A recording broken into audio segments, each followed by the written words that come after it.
Okay, we'll get started here in just a moment. Coach will start with an opening comment, and then we'll open up for questions. So go ahead, Coach. Happy Thanksgiving, everybody. It's great to be playing again. I think we've got a lot to be thankful for this year with everything that's going on, and got off to a better start today. It was I thought our defense was really solid early. Again, Adam Miller got going, got a couple easy baskets, and really got us going. Give Chicago State a lot of credit. They controlled the tempo, I thought, for the better part of the first half, and we couldn't get out and run. We didn't get a lot of easy baskets. The one thing I thought we did was establish a little bit of the front of the rim area with foul problems. I think they had 3 guys with 3 in the first half, and again, Kofi's a guy, Io's a guy that put a lot of pressure on the front of the rim, so they draw a lot of fouls. So, and then we got going. Trent got going. Trent's a guy that as soon as the game was over yesterday, he knew he missed some good looks and was in the oven practice facility shooting balls for hours. So we know he's a matter of time. I thought DeMonte was exceptional again. I'm really pleased with DeMonte and Jacob, the job that they're doing on the glass. It was an area that we needed to make sure we were strong in, and we were. And it was good to see Curbelo get going. Again, we know he's a really talented player, and we got to see a little bit of that today. So all in all, very pleased, and now we get a very good Ohio team tomorrow. Okay, we'll start off questions. Gavin Good, Rob on deck, Scott Ritchie in the hole. Go ahead, Gavin. Good to see you, Brad. You mentioned Andre at the end there. What was it like kind of seeing him take over a game? Because you've seen him do that in high school, but to do it now for you guys. I mean, and he's done that on the world stage with his national team. And, he's a guy, he's still feeling his way. He's trying to take opportunities when they're there throughout the offense, in the open court. He's pretty special, pretty electric, and again, we've got to clean a couple footwork things up with him. He's traveling a couple times, but again, yeah, he's crafty, he's heady, he sees things at least one pass ahead, and but he's on it, and he's a special talent that way. Absolutely. I think Kofi out-rebounded Chicago State by himself. It was another dominant game on the boards for you guys, and at the defensive end, you held them under 30% shooting. You talked a little bit about what you guys did on defense, but do you think there was, enough improvement from yesterday? No, I didn't feel like we went to the offensive glass as hard as we did yesterday, and yet we shot 60%, and so there maybe we're not going to be as many, but again, it's all we've talked about is the recipe for success late in the season, and that's defense and rebounding, and we need to be dominant there, and it takes everybody. Like I said, DeMonte, Jake, Iowa with 10 yesterday. Adam got involved today, and when we defensive rebound, Curbelo. When we defensive rebound, it gives us a great opportunity to run. So we've got to continue that, and tomorrow will be a different challenge and more size and a team that's known for not giving up a lot of offensive rebounds, and we'll be challenged there. Thanks, Coach. Happy Thanksgiving. Thanksgiving. Thank you. Okay, Rob, you're up. Scott Ritchie on deck, Derek Piper in the hole. Go ahead, Rob. Brad, what do you think so far, 2 games in, about Adams' defense? Really good. I think that, rotationally, he's making a lot of the right rotations. I think that, you go into every game a little with some question, just because he doesn't have a lot of experience in terms of what his guy can do or can't do. And is he really quick? But I thought, for 2 games, he's faced really talented guards in terms of A&T, and he saw great quickness, and he's been really good. And I've been very pleased with him on that side of the court. And how many different defenses did you see today, and how do you think your team responded to them? They played a lot of man. They played a lot of 3-2 zone. They pressed us a little bit. And again, we're a scary team to zone because we shoot it so well. And then we got Kofi at the front of the rim. We only ran a couple different actions. We kept it very basic. So I'm liking where we're at, in both areas right now. Thanks. Okay, Scott Ritchie, you're up, and Derek Piper on deck. Brad, I know you talked yesterday, defensively, contesting shots, limiting the opponent to just one shot per trip. To do it again today, though, how important was that just to have some consistency on that side? Yeah, and I'll have to go back and look at the film. I felt like today we weren't as quick to the ball, and we weren't maybe as sharp. But I'm always going to nitpick on that side. I'm looking for maximum effort, and I want the perfect game, even though I know that doesn't exist on that side. But yeah, we'll have a great challenge tomorrow. We'll have an elite point guard that facilitates. So, we'll get a great grasp of where we're at after these 3 games. But right now I'm pleased with what we're doing. And the Athletic did a anonymous Big Ten player survey, and of the top 6 hardest Big Ten players to score on, you had 5 of your guys in that group. Just to know, maybe the rest of the Big Ten understands you guys are going to be a tough out defensively. What do you think about that? Either that or a lot of Illinois fans voted. I don't know how it was done, but I think everybody's got a tremendous amount of respect for Trent, and everybody knows DeMonte.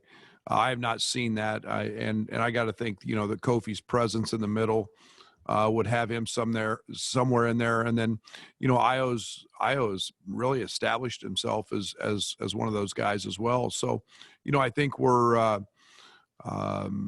deserving of that, but yet every night's a challenge, and we're still not there. We're still a long way away. We've still got some work to do on that side in terms of cleaning things up and our chemistry and loose balls. And, it worked great the first 2 nights, but we got to continue to keep working on that side. It was a survey of Big Ten players, so it was other guys in the league. As long as it wasn't you guys, I feel pretty good about it. But no, we know that, and I'm excited about that. Okay, Derek Piper, you're up. Joey Wagner on deck. Go ahead, Derek. Coach, Trent struggled down the stretch last year with his 3-point shot. Got it going today. When he has it going like that, do you see anything different mechanically, whether it's a rhythm? Is there any difference between when he has it going and when he doesn't, as far as what you can see? No. I think every now and then he has an off game. I thought that we've all seen him get going on unbelievable heaters, and with him, he might be a little bit streaky. I don't like to call him that because I think he's a really good shooter. But when he sees one go down, now watch out, because he's got the capability of rattling them off quick, and we've all seen that. So, I think for him it was frustrating as heck to get off to a bad start yesterday. And man, he was straight to the gym and shot a bunch of balls, and it was good to see those go in today. I know you weren't expecting to have Austin Hutcherson play in these games. Noticed that he wasn't here the last 2 days. Has there been any update there, anything new with him? No, he's still out right now. He's with family back in California and seeing a specialist, and we'll keep you updated as we move forward with that. Thanks, Coach.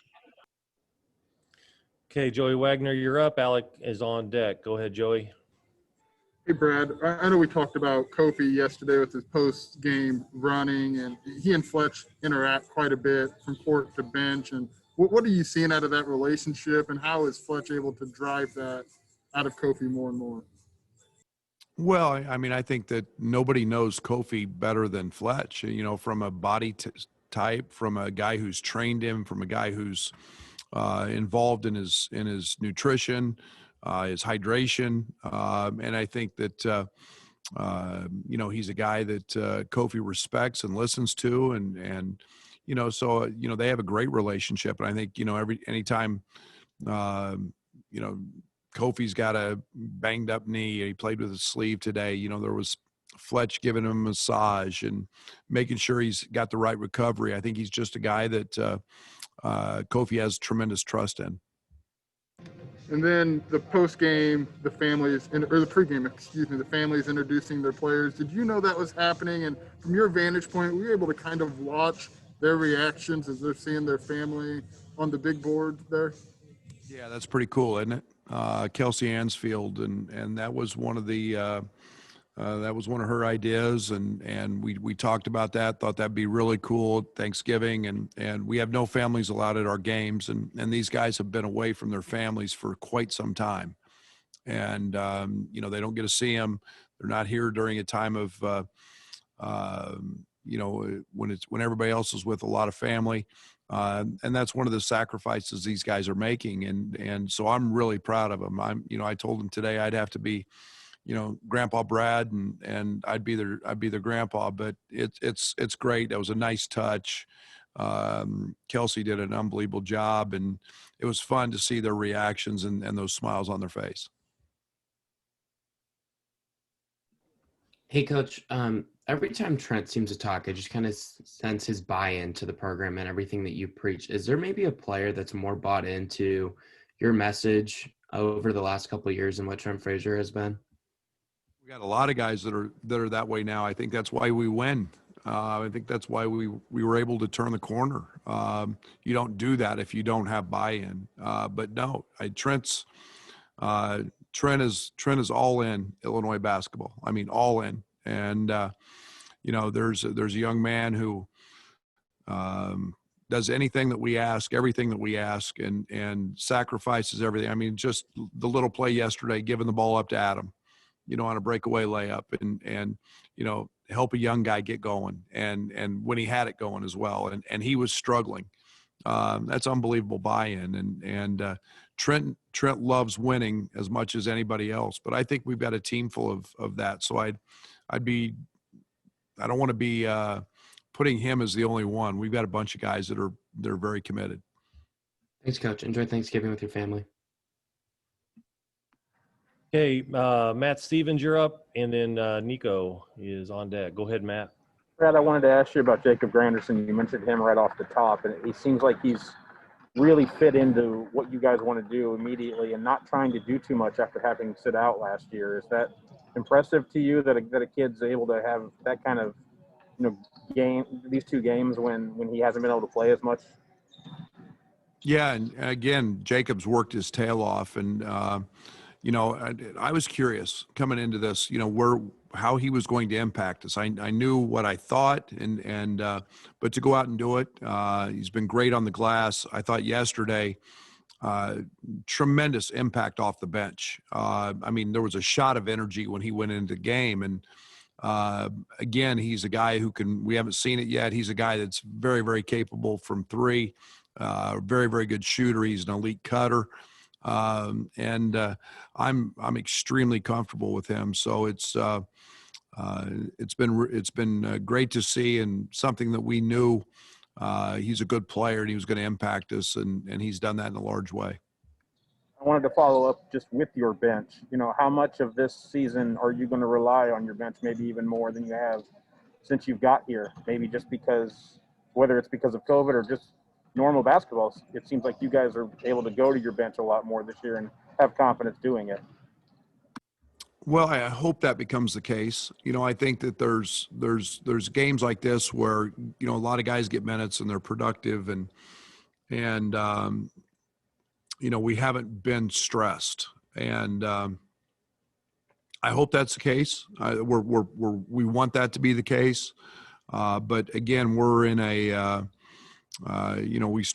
we start tomorrow with a good basketball team, and sometimes it gets hard to play everybody, but you've got to play the guys that and trust, and that's what these last couple days were about. We're gaining some trust in guys, and in Jacob's case, he's earned that. Thanks, Brad. Appreciate it. Okay, Nico, you're up. Harry, you're on deck. Go ahead, Nico. I'm sure you got to be excited to see what Adam and Andre have done early on. For you as a coach, though, is it kind of exciting to see what they do against non-conference, but also a challenge to know you got to I guess their understanding, knowing that how much harder things are going to get once you get to Baylor's, Duke's, and Big Ten schedule. I know what's coming. They don't yet. They might think they're all like this. But that's part of the process. And, I think that every freshman has to go through that. It's great that they have the confidence now that they can go out and play on this stage and play under the lights and be successful. And yet, as the other teams get out here and they get older and they get bigger and more athletic, things will be, they'll have their hiccups and we got to minimize those. And that's one of the advantages of having veterans and guys that Io and Trent, DeMonte and Georgie and Kofi that have all been through those battles now and can help them grow, and they don't have to shoulder the load themselves or do that every night. So they're going to be great, and they're off to a great start, and we'll hope that continues, even though the competition steps up. They're capable. I asked Trent that same question, and he basically said that going up against himself and Io every day in practice is really going to get them prepared for that. Does that just kind of go into that buy-in and kind of those senior upperclassmen leaders really making sure that the young guys are going to be ready for what's always a challenging season? Those two freshmen don't lack is confidence. So they go right back at those two, and there's some great battles every day in practice, and that work will help them no matter who we go against. I mean, they can know every single day they're going against all league caliber guys, and some of the best guards in the country. And I'm talking Curbelo and Adam going against those two. So I think there's no doubt that helps them and gives them that confidence they need to feel like they can go produce against anybody. Thanks, Brad. Okay, Harry, you're up. And then we'll go with Rob and Joey. Go ahead, Harry. Hey, Coach. Happy Thanksgiving. You've spoken a lot about Trent's evolution as a player and as a leader during his time here. What can you say about his influence so far on Adam and Andre? And maybe have you seen aspects of Trent's game come out in those two guys? Yeah, we've seen both those guys try to take charges and dive on the floor for loose balls. And, Trent defensively when we grade out, makes so few mistakes. And everybody wants to worry about offense and who scores and this and that. And Trent's impacted both of those guys dramatically on the defensive side.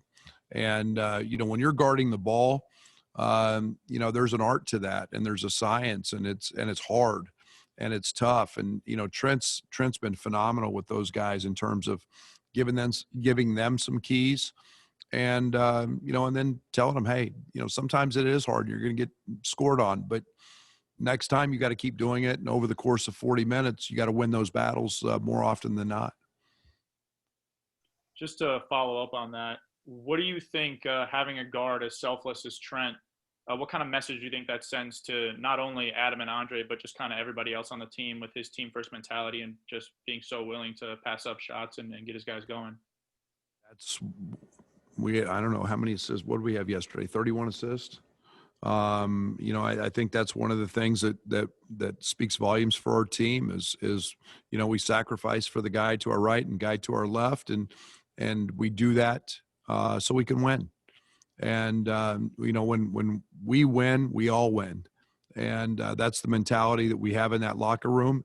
And it's tough. It's not easy, and it is sacrifice and it is commitment. And Trent is right there at the top of the list with his ability to take care of business so we can win. Thank you, Coach. Okay, Rob, your follow-up, and then Joey and Scott. Go ahead, Rob. Brad, normally we would expect you to have all the guys over after the game for a Thanksgiving dinner. Maybe you're just going to spend the rest of the day scouting for tomorrow. Is there any Thanksgiving plan? Is there anything that you're going to be doing for the guys? We can't do anything for the guys. They're eating a little post-game meal now, which will have some resemblance of the closest thing they're going to get to a Thanksgiving meal. Yeah, then it's game prep, and we'll come back tonight and start working on Ohio a little bit. And like I said, I'm as close as they're getting to family this year. So, but it's unfortunate, but our guys are tough, man. And they're doing this for a great cause, and they want to play. And so, even though it's tough, we'll manage and get through it. Thank you. All right, Joey, go ahead. And then Scott, you're on deck. Go ahead, Joey. Hey, Brad, as we look at Io, and he's flirting with the triple-double in these first two games, but it doesn't feel like in the flow of the game he's really going off. And then you look at his numbers, and it's, well-rounded throughout. What are you seeing out of him? Is there an evolution or a growth in him as a junior now that it doesn't really feel forced? It's kind of efficient looking. That's the way really good players do it. When you look down and you just say, oh, okay, 10 rebounds, 7 assists, whatever. And I mean, he just, he elevates his game to make his teammates better. And that's all you can ask for in a good player, is to become a great player, making your teammates better. And when you do that, we all win. And, it's easy for Io. He's playing with so much confidence, and he can score in a variety of ways. But when he starts passing and rebounding and adding that dimension, wow, he's a handful. He is the best guard in the country when he does that. Thanks, Brad. Happy Thanksgiving. Thank you. All right, we'll wrap up with Scott Ritchie. Go ahead, Scott. But, I mean, you mentioned Ohio's point guard, but what type of challenge is Jason Preston going to present? Yeah, I mean, he's a quality player. I mean, he's an elite passer. He's a scorer that I think was 15, 16 points a game last year. He's got size. It'll be a great matchup. And, I think that, he's a deceiving athlete. I think Preston's a really good athlete. So, yeah, that should be a heck of a matchup. And as I dive into film more after this, we'll get a pretty good idea of his game. I haven't studied it a bunch, just watched a little bit yesterday. So, but yeah, I know him by reputation, and he's got a big rep. He's got a big rep. Thank you. Okay, thanks everybody. Appreciate your time today, and we'll be back here again tomorrow after the game tomorrow. Thanks everyone. Happy Thanksgiving.